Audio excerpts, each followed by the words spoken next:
Ils sont 577 députés élus dans leur circonscription, 27 dans les Outre-mer, mais ce sont tous des représentants de la nation tout entière. S'ils interpellent un ministre par exemple, ils rappellent souvent que celui qui s'exprime devant la représentation nationale.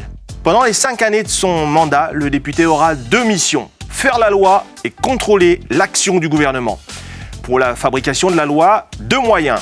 En proposer une soi-même, c'est une proposition de loi, ou amender et voter pour ou contre un projet de loi porté, lui, par le gouvernement. Pour ces travaux préparatoires, le député peut se déplacer, rencontrer des acteurs de terrain, des scientifiques, des artistes même. La précision du droit impose aussi une préparation juridique, une rédaction précise.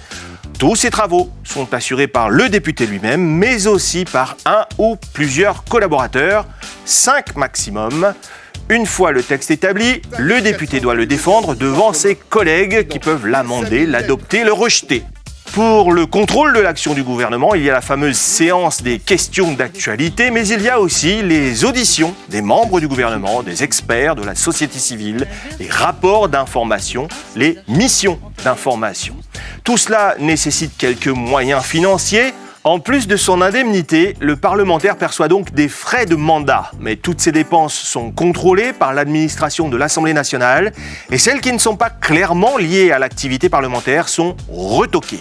Comme n'importe quel citoyen, le député est responsable de ses actes et de ses propos devant la justice. Mais ceux qu'il peut tenir dans le cadre de son mandat ne peuvent lui être reprochés. C'est ce qu'on appelle l'immunité parlementaire.